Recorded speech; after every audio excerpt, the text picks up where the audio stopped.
It's a place where few have gone, and most will never see.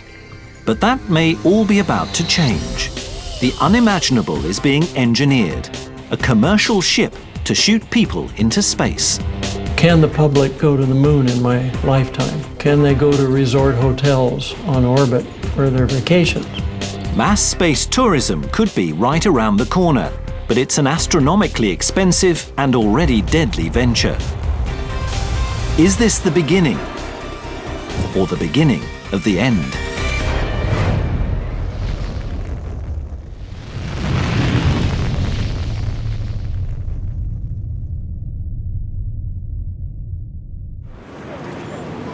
When it comes to innovative ideas, one man seems to have no shortage of them.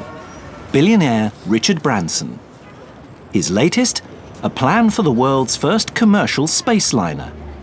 By his side is the ship's creator, legendary aerospace engineer Burt Rutan. We are aiming a suborbital system to a low enough operating cost that it could eventually reach millions of people. The men have dreamed of space tourism for years. I'd seen the moon landing as a young boy. I assumed that one day I'd be able to go into space, and soon realized that governments were not really interested in you or me going into space. So in 1991, I embarked on a mission to try to find a technician or engineer who could build a reusable spaceship. It wasn't until I met Burt Rutan that I finally found the genius, the engineer that could make it all possible. I originally met Burt through my ballooning expeditions. I was attempting to be the first person to be able to cross the Atlantic in a balloon. And then on any flights that we attempted to try to be the first to fly around the world in a balloon. Burt gave a lot of useful advice in building capsules that could fly at 30,000, 40,000 feet. We're at one hell of an angle. We're finding great difficulty actually getting the balloon to go down. Branson never made it around the world, so he set his sights on space travel and put Rutan in charge. Yeah. We won't have to put a barrier. Yeah, okay. So that's the idea. Yeah, and I'm perfect. sticking to it. Yeah, no, that's good. No, that's great. Burt Rutan is an icon in the aviation world.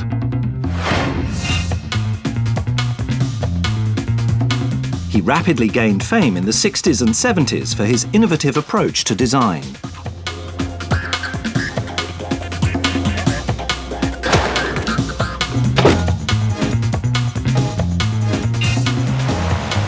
For over 3 decades, he designed, built and tested new aircraft at the startling rate of more than one a year.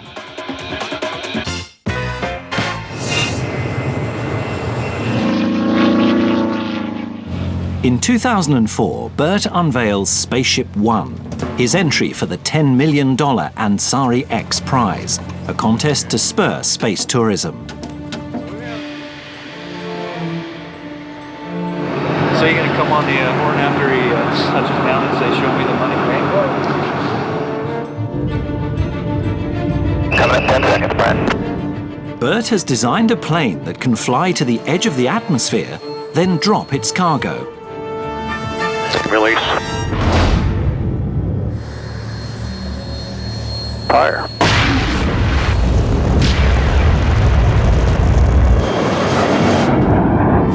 Holy crap, that was close. Pilot Brian Binney shoots out of the atmosphere and into outer space. 350, suggest shutdown. Roger, shutdown.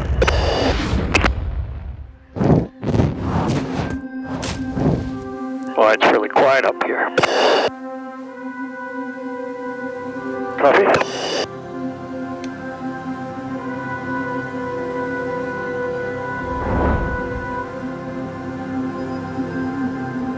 Coming down. The spaceship returns safely to Earth. 3, 2, 1. Burt's team wins the civilian space race You are the man. and the $10 million prize.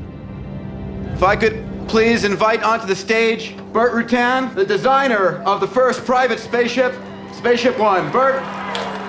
Bert takes to the stage with his backer, Microsoft co-founder Paul Allen. I was thinking a little bit about that other space agency. The big guys, I think they're looking at each other now and saying, we're screwed.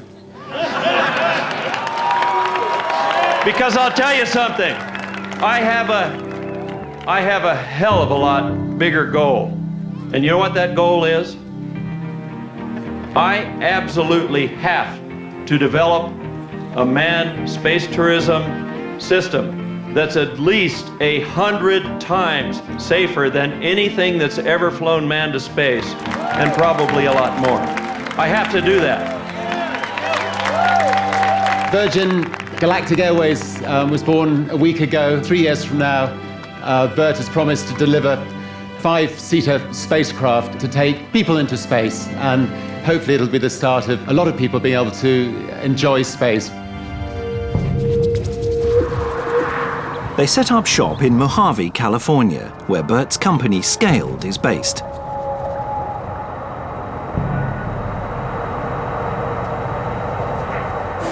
Here, he assembles some of the world's youngest and smartest engineers.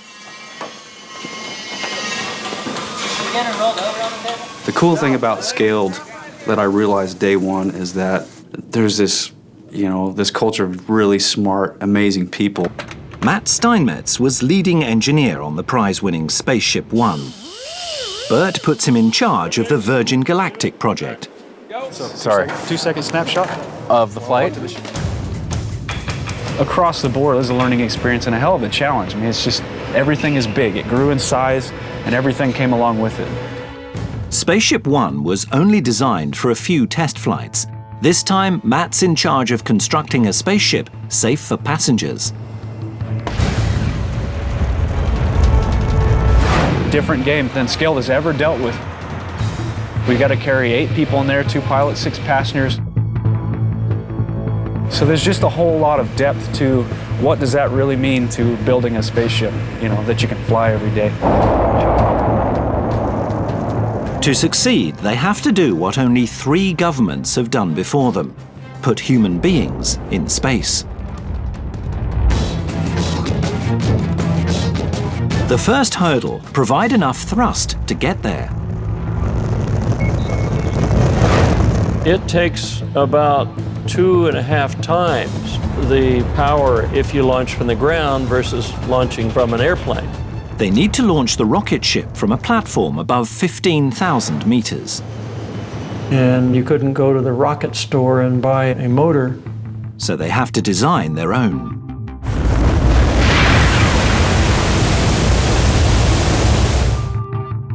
They also need a way for the ship to re-enter the atmosphere without breaking apart or burning up.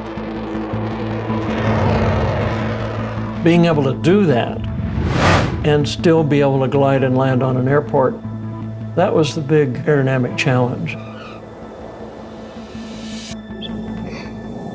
50 degrees. Did I say 50? So I set out to develop something that could be thrown at the atmosphere at any angle, and it would itself straighten out. Well, pretty stable, huh? Nice and stable. That's why we call her feathered reentry, because like the little badminton shuttlecock, you can throw it backwards, but it straightens out.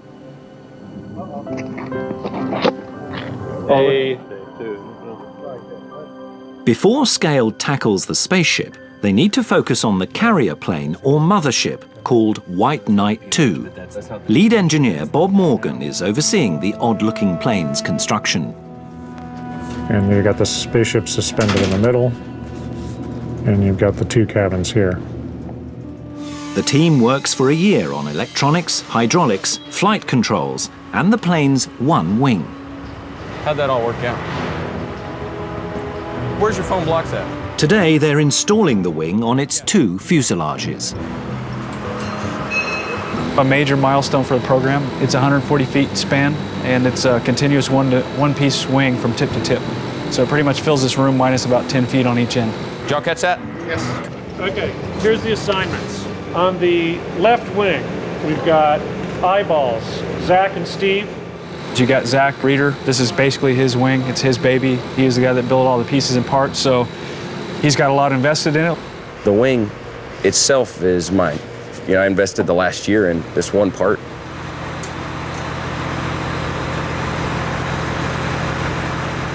Boy, aft, aft, aft.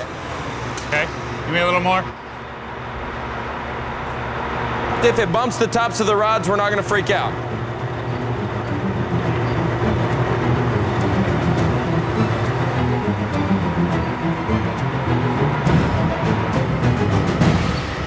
I saw them all four go in. Okay. Home. Yes, our home.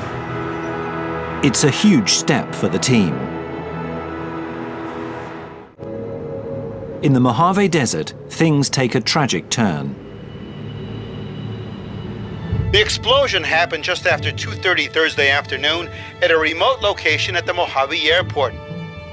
3 scaled employees are killed in a rocket test explosion. It's the company's first fatal accident. We've had no injuries from anyone. And we've done some really dangerous stuff. Bert loves his people. When the accident took place, you know, it hit him like nothing I've seen has ever hit anybody. A bunch of guys out in the desert working, you know, just working. It's just a kind of a weird chance thing, and to lose your friends like that, people you see every day, it affected us all a lot. Shortly after the accident, I was very sick for about 8 months, and I was out of the picture. Bert, his health deteriorated just, you know, suddenly. It was a lot of chaos, a lot of turmoil. A guy like me, you know, I'd been here a long time, seen a lot of things. I thought, it's over. Not only did I lose friends, but I think all the great things that were scaled are done. So, you know, it was really, really, really hard.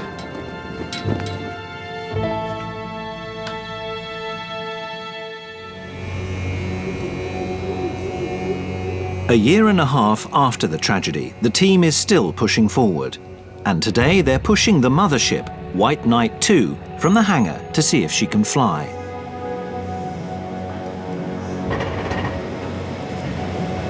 It's the big day. It's the worst day and the best day all in one. For project aerodynamicist Jim Teig, this flight will test 4 years of calculations and design. You got to figure out, you know, where you're right, where you're wrong, what assumptions you made were valid, which were invalid. The guys who fly the airplane are my friends, and I don't want to see anything happen to them. Ever. You know, so it's an emotional day. White Knight 2 has never been wind tunnel tested, so the only way to find out if it flies is to take off.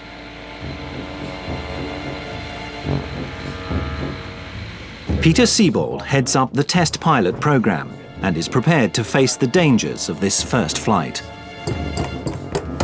The objective is to get airborne as fast as possible and then enough power to prevent overspeed after liftoff. Planned test altitude 16,000 feet. If we're out of control below 10,000 feet, we're heading for the door. Chase, give us a reminder of what our altitude is if we're having troubles. I'll make the decision to head for the door. Clint, you get to the door, open it up, and I'll probably be pushing you out. So.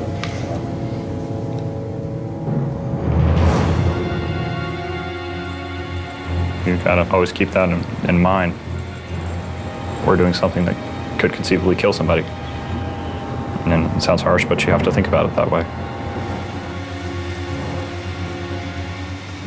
They've designed and modified, calculated and recalculated. But it's a radical new design, and there's no guarantee that it'll fly. I believe we've done everything we can to test this out, and hopefully it works. Thanks, Steve. All right, Steve, aircraft status. Chocks to go. All right, go ahead and pull the chocks. I'm on the brakes. Oxygen. 100%. Altimeter 30. All right, Clint, what do you say? I think today's a good day to go fly. Let's go. Chase, Scat 2-1 is rolling, taxiing into position and hold. Chase copies. We'll get in position. Tower, Scat 2-1 is taxiing into position and holding for Chase.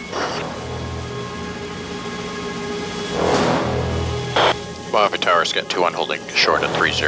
Request takeoff clearance. Mojave Tower, airborne pickup's approved. Winds are calm, runway 30, cleared for takeoff. Okay, guys, have fun. Will do. Number 1, throttle. Idle. Number 1, start.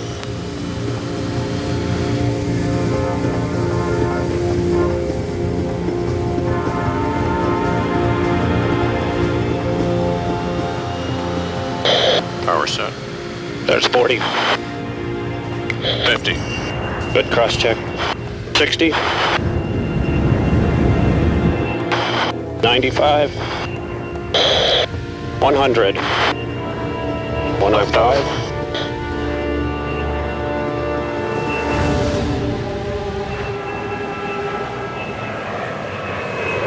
Is that you doing anything with the rudders? A little loose directionally? Yep. I was looking out the window and I'm watching the Earth go back and forth, at about this rate, thinking, I wish it wouldn't do that. It was a split-second decision that the airplane was controllable or whether we really needed to bring the airplane back to the ground. We've got some real poor centering of the rudder pedals at 0.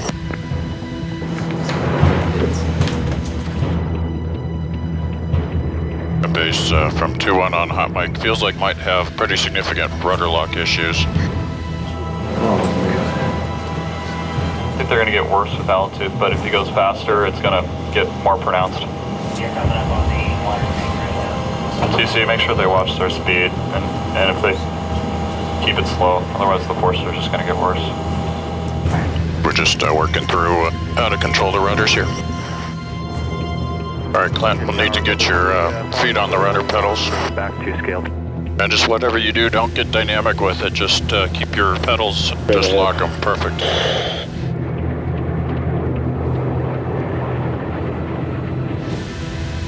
We have what's called a reversible flight control system. It's a fancy word for meaning there's no hydraulic boost, there's no power steering. It's, it's as simple as a go-kart. It's one of the largest planes ever to fly this way. The rudders are directly connected to the pedals under the pilot's feet with push rods, cables, and pulleys. Balancing the forces of this giant isn't easy. With this aircraft, you're right on the ragged edge. Problem is they're just holding the rudders locked. The rudder still floats back there, and I can feel it. The plane is unstable in the air, so the team returns to the airfield. Just want to make sure you've got a good landing configuration. We're happy with that. Challenges at the small deflections. Ian definitely feels like it wants to swap ends. And now the next unknown, as they find out how she lands. 100.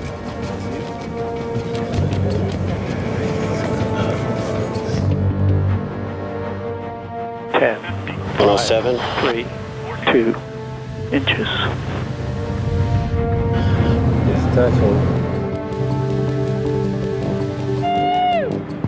So we're rolling along and Pete says, Okay, got nose wheel shimmy on the left. nose wheel shimmy, and I look out and on this other boom I can see the nose wheel and it's just shaking like crazy, just shimmying, vibrating all over the place. It's still going. No, I'm just going to get it stopped. So I'm sitting there thinking, oh wow, I wonder when that's going to snap off.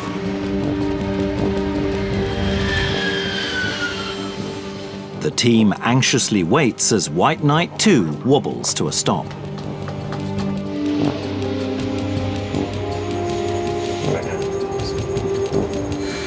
The 2-1 is clear of the runway. Congrats, everybody. There are problems to address, but it's still a huge success.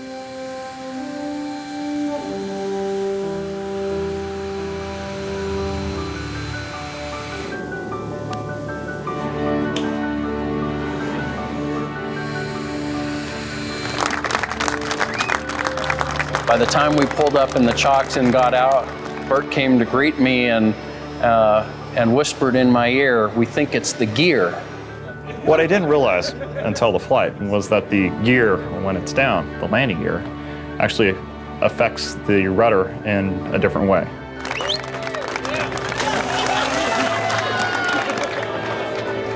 I probably should have seen it before the flight. This is a fabulous airplane. It showed its potential today. It's going to do its job very well. We fought the hurdle of the accident with the rocket motor. We got through that. So really the next big one was, are we ever going to fly this gigantic airplane?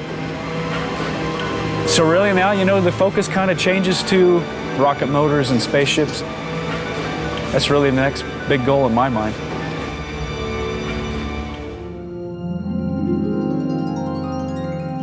It's only 450 people have been into space. The surface has hardly been scratched.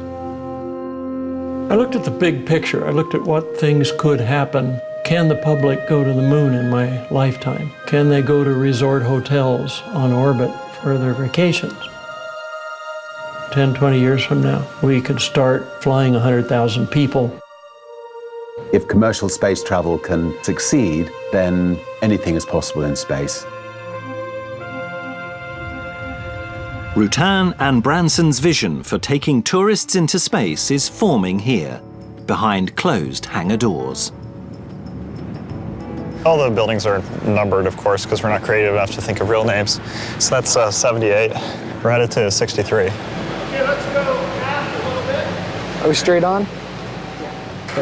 The team hopes that Spaceship Two will be the first production spacecraft of the 21st century. This time, aerodynamicist Jim Tighe is lead engineer. I worked at Boeing for 4 years, writing reports on wind tunnel data reduction and doing small corrections. And here I'm responsible for spacecraft. So this will be the lower skin, the bottom of that feather flap back over there. Tubes are hollow tubes which let you control pitch and roll. That's the master caution warning system. Hanging off this trailing edge are the elevons, which is the pieces over there. That's John Kruger in there. That big R2-D2 looking thing shoots a laser beam. So I'd get CLCD, CM all as a function of alpha, Mach, and feather in my case. So that's kind of neat. Jim Tighe, you know, dreams in streamlines. He sees airflow, and when he sleeps, I don't know how he does it. It's kind of hard to visualize it all, but it'll make sense once you see all the pieces start to come together. Are we straight on? Yeah, we're pretty good.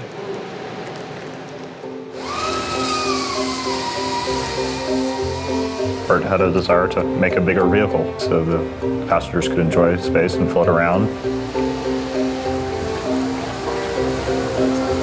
That's fine. Jim's ship will have to fly at 4 times the speed of sound and withstand forces of up to 6G, which would tear most planes apart. Okay, Clicos. Not too tight. Wait for the shot bags. He's building it with carbon fiber composites, just fabric and glue. You can see it's like a textile, right? So there's fibers running this way, fibers running this way. And along the direction of the fibers is where the material is strongest. Made correctly, carbon composites are lighter than aluminium and stronger than steel. But one mistake could invalidate all of Jim's calculations and cause the spacecraft's feather to fail. This is the upper outer right-hand boom skin. This is the last major part right here. Woo! It's hot in there. We gotta have top of the tail out. More. The new part is ready to be fitted into the spaceship's feather. How are we on height back there? The team is one step closer to turning Rutan's vision into a reality. Houston flight is go. T-minus 10, 9, 8. Before Rutan's Spaceship One, the only manned winged vehicles to go into space were the Space Shuttle and the X-15. There were tragic incidences involving both re-entering the atmosphere. I was there at Edwards when Mike Adams was killed in the X-15. He re-entered the atmosphere crooked. It resulted in X-15 breaking up and him losing his life. Bert's solution is to fold the spaceship in half, feather it, so it can drop back into the atmosphere safely, like a shuttlecock, without the pilots even touching the controls. It should slow the ship so quickly that heat buildup won't be a factor. Then the pilots will reconfigure the craft as a glider and land back on Earth.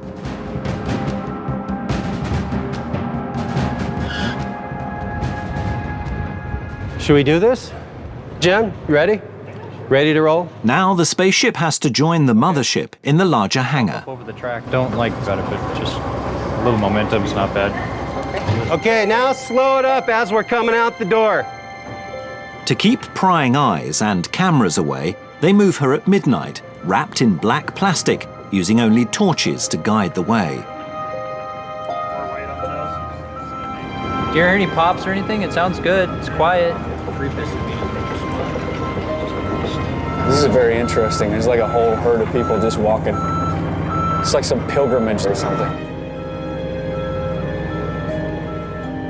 3 feet that way. Your left. We're in pretty good shape. I think put the mothership in the hangar. Spaceship's in here. We'll get it off the jacks. Yeah. Button up the doors and go home. I think we're doing good. Tomorrow the big fun starts. We made it. So this is symbolic almost in a way, moving to 75, because there's no longer groups sitting here, there, and everywhere around the airport. Now it's kind of all starting to come together. You know, fight for whoever's in charge. So it should be fun. Yeah, and there it is. You have to touch your airplane every once in a while and just, you know. That's the only reason. Somebody's gonna. She takes care of us. People are starting to come out of the woodwork. It's kind of cool to watch people. They just stand back and look at it. Like they're in awe.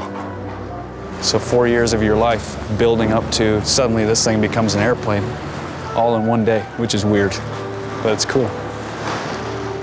All right, boys and girls, gather around. So at the end of the day, congratulations to all you guys. This is awesome. This is your guys' vehicle. You did it, so kudos to you guys. You can't do this anywhere else in the world. I mean, you just can't do this anywhere else. From now until rollout, we just got to pull out all the stops. Thanks, guys.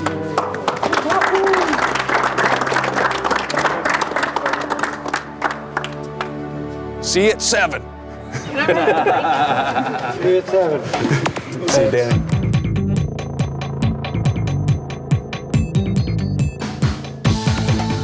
Aerodynamics finally takes a back seat to paint and graphics as the team prepares to reveal their creation to the world.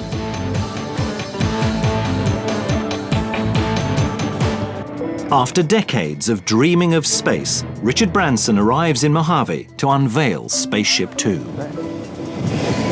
Oh, it's a bit of wind here. Hi, bud. Hey, welcome back. You're looking really extremely well. The partners in the space tourism program are reunited. You couldn't have walked this far last time. I was within a couple of weeks of just saying, I'm going to do something here. Yeah.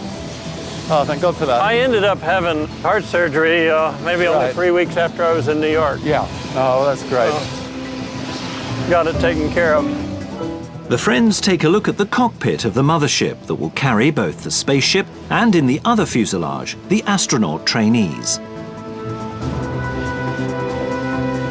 I think that the passengers ought to be trained during a space launch. What you do is you go up and your wife is over there, I mean halfway to there. Yeah. Hello, have a nice flight. She drops off, the rocket fires, off they go, and then when they disappear, then you do your weightless training and your G's and you land. You can do it all in the same flight. But Bert and Richard are already looking beyond short hops into space to fully fledged space travel, complete with orbiting hotels. A space hotel can look like almost anything you want it to look like. Knowing Virgin, I suspect it'll be the shape of a giant V floating through space. I think the important thing about being in a space hotel is that you have massive windows, so you can actually look out at the universe around you and marvel at it. But if you just have a bubble in several places on a big resort hotel in which you can go in there and pull the curtain and just float around without the noise and the encumbrances. One of the benefits is these almost religious-like opportunities. So we want to dream, and we want to try to make those dreams a reality.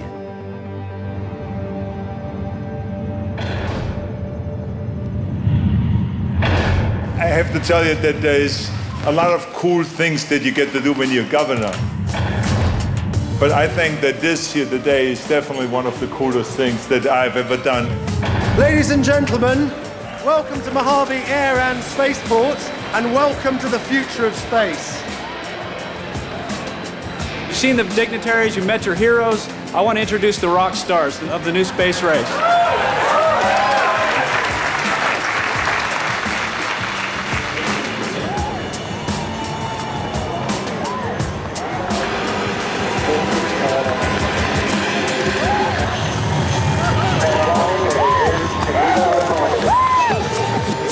It's not the sexiest spaceship ever. With the unveiling comes much celebration, but the world's first spaceliner still faces many tests.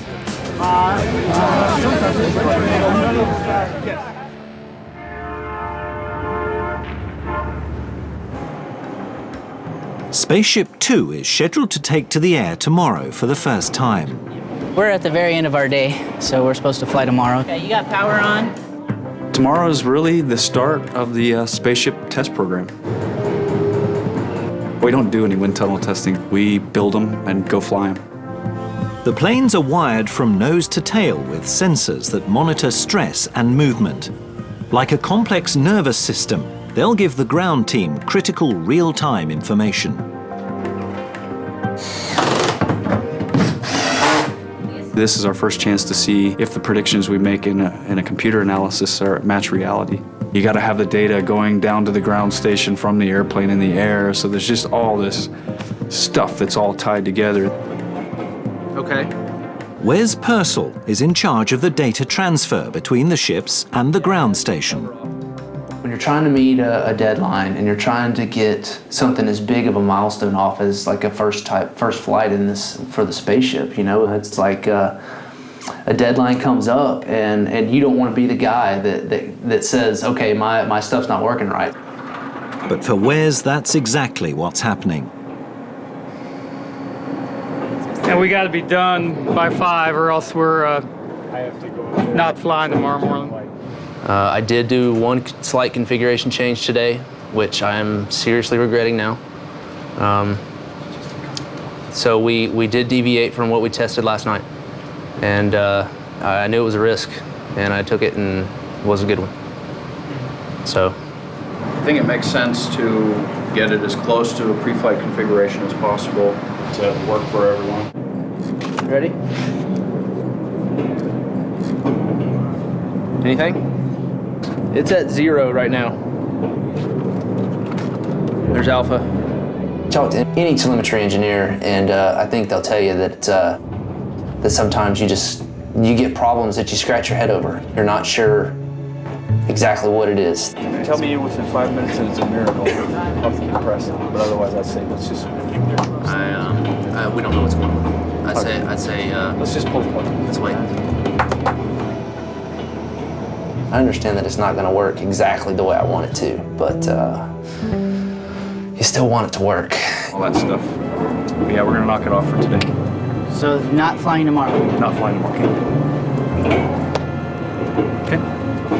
We're close. We'll go have a great day Monday.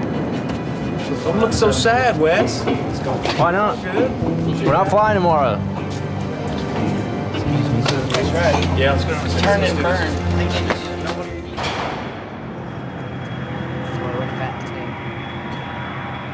5 days later, it's all systems go. Spaceship 2 lifts off for the first time.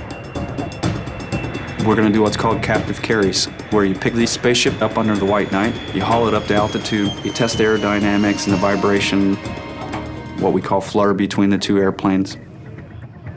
We'll smack the flight controls around to try to excite vibrations and make sure that it quits moving on its own. 1.1, 1.2. What could happen? we could lose, you know, Spaceship 2, White Knight 2, and three of our friends, you know. The team puts the mated spaceship and mothership through strenuous testing in the air. The nose come down a little bit, get speed up. 5, 6. Yeah, we don't do any wind tunnel testing. This airplane kind of is the wind tunnel test. God's wind tunnel is the big blue sky above us. But these tests are preludes to the next trial of the program, the maiden flight of Spaceship 2. The attention shifts to the pilots taking the plunge. I can't even estimate how many times I've thought through all the what ifs. Launching from 45,000 feet, you've got roughly 12 minutes. 2G pull. We've got a significant problem. If you don't have good answers for what you're going to do in those situations, then you get scared.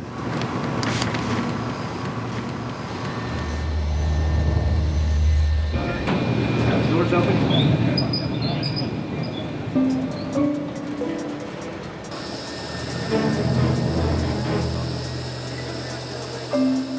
Okay, coming out, John. Finally, test day. The team prepares for the first flight of Spaceship 2. All right, good morning, everybody. It's time. We'll finish briefing here by 6, step to the aircraft, hoping to start it by 6:20 to make a 7 o'clock takeoff. We'll climb to altitude and drop when we're ready for it. It'll be the first time that spaceship's flying on its own. It's a little scary. It's, you know, my friends are going to be dropped in an airplane that's never flown before from 45,000 feet. Hopefully it flies right the first time, or right enough to get it on the ground safely.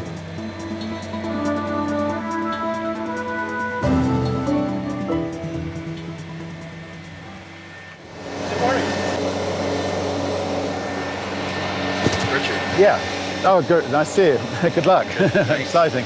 Any concerns? The only challenge is it's a short flight, so Yeah. we've got to figure out how to fly it in a pretty short amount of time. Yeah. But Good luck. see you at Thanks the, very much. Cheers. Yeah.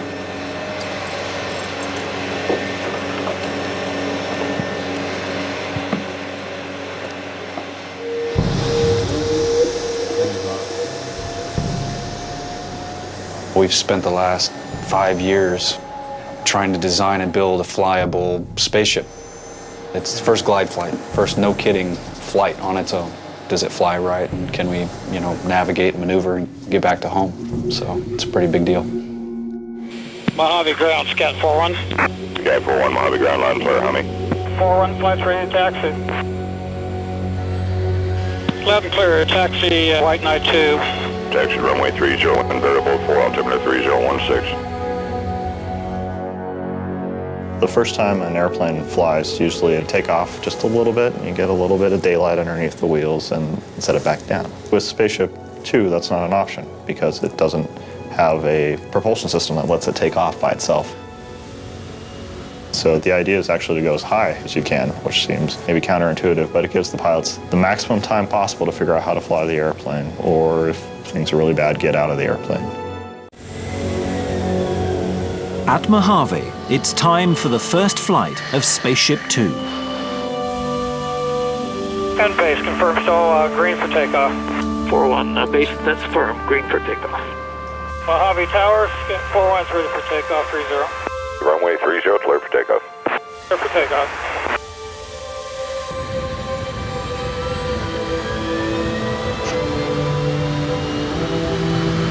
Here we go. Here we go.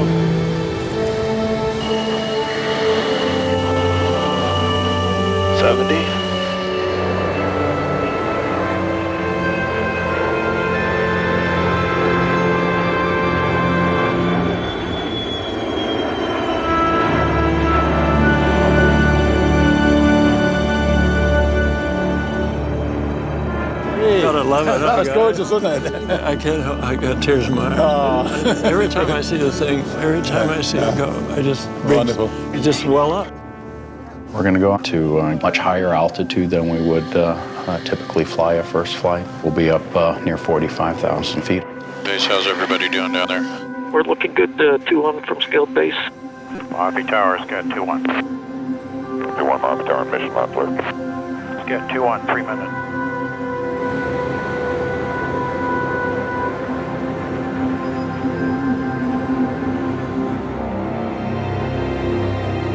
Scale base is green for release. Elevons to go. Have a good one. T-minus 60 seconds, waiting for arm.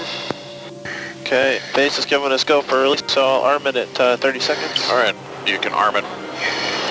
40 seconds. Beautiful day to go fly. You betcha. Okay, 30 seconds, here comes the arm. Hello. Okay, 20 seconds. Good luck, guys. Will you guys please arm? We're not showing an arm indication. 10 seconds. We are armed. Okay. Okay, we're arming. Okay. Copy. 4, 3, 2, 1. Release, release, release. Good release. Okay, it's gone. All good, all good. Beautiful, beautiful. I can't see him. I can see it. Here we go. Shall Oh, I see it. I see Got it. Okay, power pitch doublet. Did I miss a pitch doublet? Has he done it already? Yes, he has. I'm gonna turn hard left pitch. Turn sight, Starship. Keep the turn coming. I'll follow you around. He's a lot less nervous than we are. Yeah. He's got his butt on the line. God. Oh, man. Good luck, guys. Bert was looking for the Yahoo, it flies like a dream, best thing I've ever flown. And 326,000. Extra copy. 26,000 feet. he's just waiting, and when you don't hear anything, you're worried that maybe he's struggling with it. Come on, Pete, tell us how it flies. Until some of these maneuvers were flown, you really don't know where some of the demons are lurking and whether or not we truly had a nice flying airplane. 148. Slow it up to stall. So on 15 Alpha. Okay, 90 knots. Complete. 93 min speed. What a beautiful flying airplane. Hey, hey, hey, hey, hey! Woo! Woohoo! Yeehaw! He finally said it's a beautiful flying airplane. Oh, that's great. Beautiful flying. Doesn't usually use words. God, that's great. It's a good airplane. Beautiful. Works. Well done. There we go, dude. It's got a good airplane. Hot day.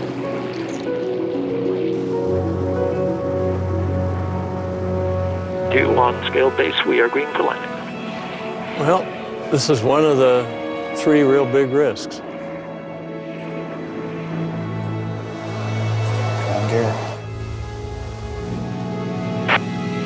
Gear is out. Looks like all 3 are locked.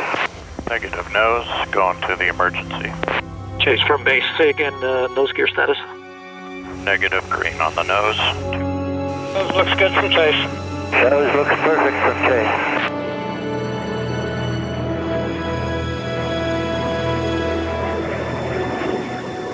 Very nice. 20 feet. 10 feet. 6 feet. 3 feet. 2 feet. 1 foot. 1 inch. Beautiful job, Pete.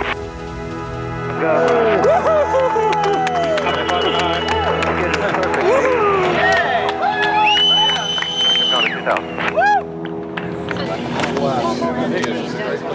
I can breathe now. So a lot of really talented engineers who've, done the design of the airplane, and the folks who've put the airplane together are extremely gifted people, and I would trust them with my life. It was good. That's cool. He's just checking things, I think. Well done. Yeah. Good job. Thanks, Bert. Super job. Excellent. Fantastic. Well done. It was the best flying airplane. It was just amazing. Wonderful. Oh, that's great. It looks so lovely. Why didn't you tell us earlier? Pete was able to just kiss the ground with it, And when you do that, you've got and you've never flown the airplane before. You've never landed it. What that tells you is you've got a phenomenally nice flying machine. There's plenty to celebrate today, but the real celebration seems to be galaxies away. Taking a shuttle to the moon may one day become a reality, or it could forever remain a dream, lost in space. Discover the secrets behind the massive impenetrable submarine pens built for lethal U-boats during World War II in brand new Nazi megastructures tomorrow at 9.